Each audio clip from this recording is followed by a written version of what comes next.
Welcome to our session today on cultivating a growth mindset as a part of our strategies for professional growth. We have with us, as ever, as always, Kartik sir, Shiva sir, and Prasanna madam.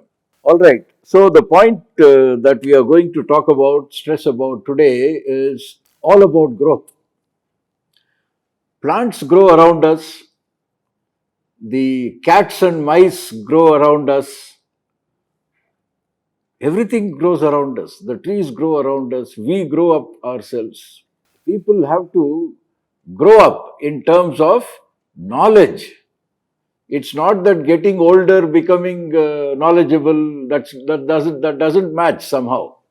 So growing up somehow has much more to the physical growth that we look at around everything in the environment that we live in. This class,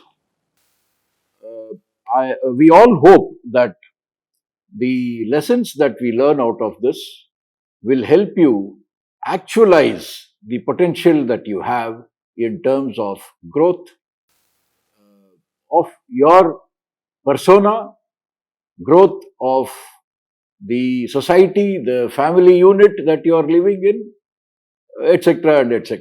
All right. May I begin with a request to Kartik sir to tell us generally what does he see as a part of this session that we are having?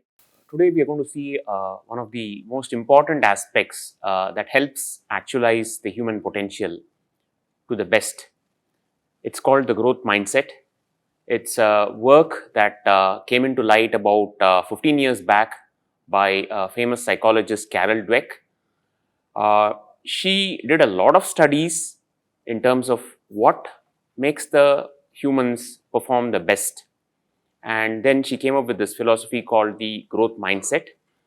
We will take a look at some of the aspects of the same. The topics that we are going to be covering today within the growth mindset are what is a growth mindset and what is a fixed mindset, understanding the differences. What are the zones of growth? We'll be talking about 4 zones of growth. And we all have this nagging negative self-talk. That's a common aspect of human beings. How do we end it, or how do we channelize it to something more positive and productive? We'll take a look into techniques that help us do that. We all face rejections, resistance in various different initiatives that we pursue. How can we channelize and reframe and convert them into something positive and meaningful?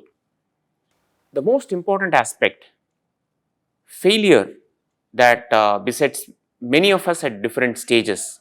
Are they really failures, or is it just the way we look at them? Are failures really harmful or beneficial? So the next part would be covering the benefits of failure and the power of imagination. And then we'll also take a look at harnessing the power of a positive and an abundance mindset, reinventing our own lives. How do we reinvent ourselves? All of us need to reinvent ourselves constantly in today's world, both because of the external circumstances as well as our own challenges and opportunities that beset us. So this is in brief what we are going to look at in this module. So, as Colonel pointed out, it is not the number of years you have spent in life, but how you have given life to the number of years that you have spent. So, that's the growth mindset that we are going to talk about.